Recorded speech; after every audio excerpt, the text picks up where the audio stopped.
Look up at the night sky right now. You'll see one moon hanging there, pale and lonely against the darkness. But what if I told you that wasn't always the case? Welcome back to Planetary Possibilities, the absolute best channel for diving into the craziest mysteries of our universe.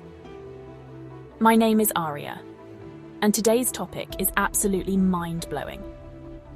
What if Earth once had two moons, and something catastrophic destroyed one of them? So stick around, because what I'm about to show you will completely change how you see that lonely little satellite up there.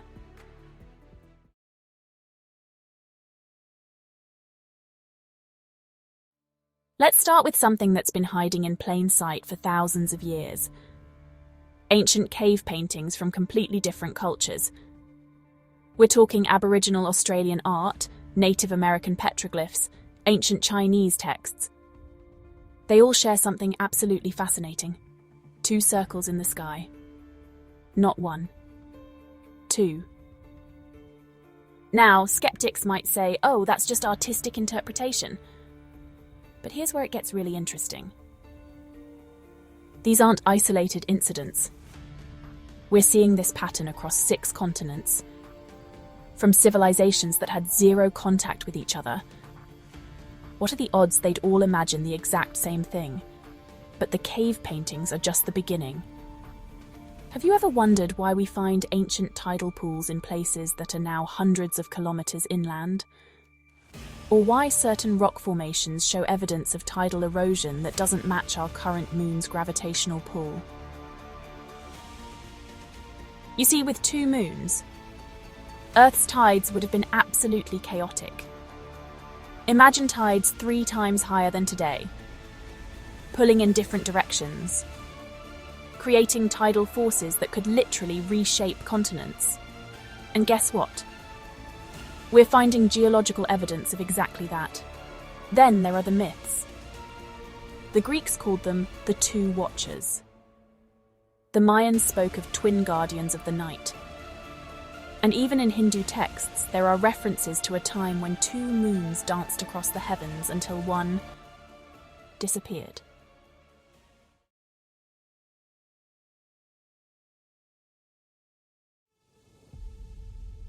Now I know what you're thinking. This sounds like science fiction. But here's the thing. It's not. Multiple moons aren't just possible. They're actually pretty common in our solar system. Jupiter's got 95 moons. Saturn's rocking 146. Mars has 2. So why would Earth having 2 moons in the past be so far-fetched? According to the giant impact hypothesis, that's the leading theory about how our moon formed. A Mars-sized object slammed into early Earth about 4.5 billion years ago. The debris from that collision could have easily formed not just one, but multiple moons. Computer models show that if our moon had a smaller companion, let's call it Luna Minor, it would have been gravitationally stable for a while. Picture this. Our big moon, Luna Major, sitting pretty in its orbit about 384,000 kilometers away. Luna Minor, maybe half the size, dancing around in a more elliptical orbit, sometimes coming closer to Earth, sometimes swinging further out.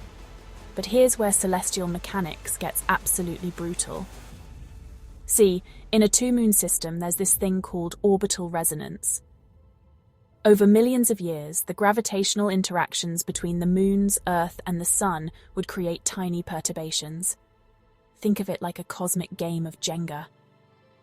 Each orbit, each gravitational tug, slowly destabilizing the system. Until one day, something had to give.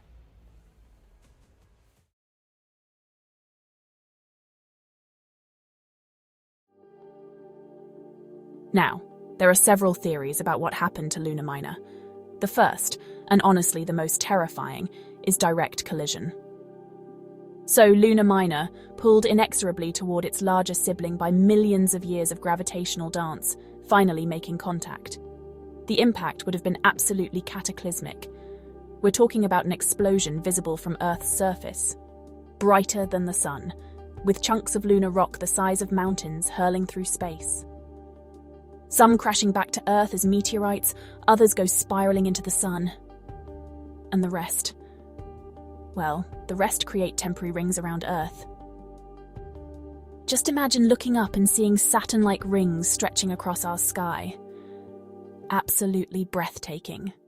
And absolutely deadly. But there's another theory that's somehow even more haunting. What if Lunar Minor didn't crash? What if it was slowly consumed? Tidal forces from the larger moon gradually tearing Lunar Minor apart, piece by piece. A cosmic slow-motion execution spanning thousands of years. Ancient civilizations would have watched their familiar two-moon sky slowly transform, wondering if they'd angered the gods. I mean, could you imagine being alive during those final centuries? Watching chunks of your second moon rain down as shooting stars night after night, until one morning you wake up and it's just gone.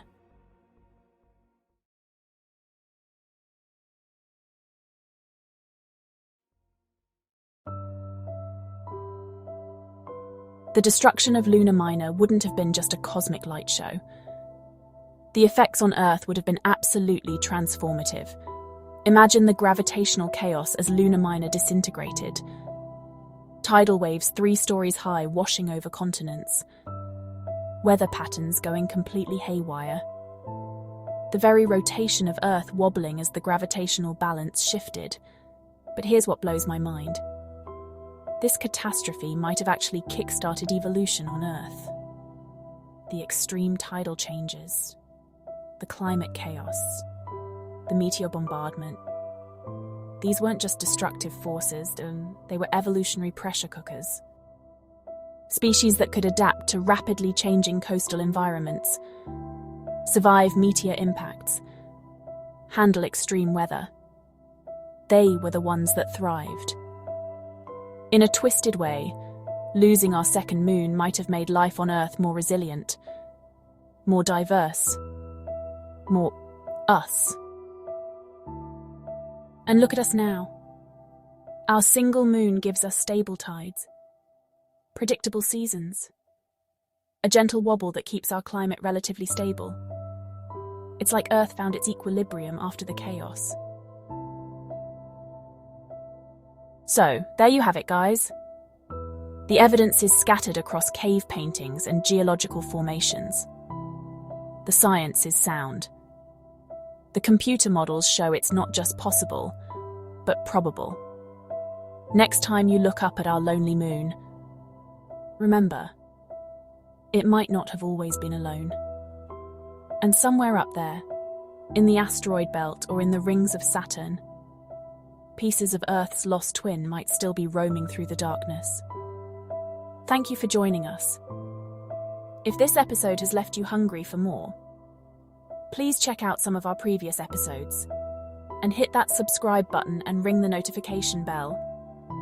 Because trust me, you don't want to miss out on what we've got coming up. Until next time, keep looking up, keep questioning everything, and remember, the universe is far stranger and more wonderful than we ever dared imagine.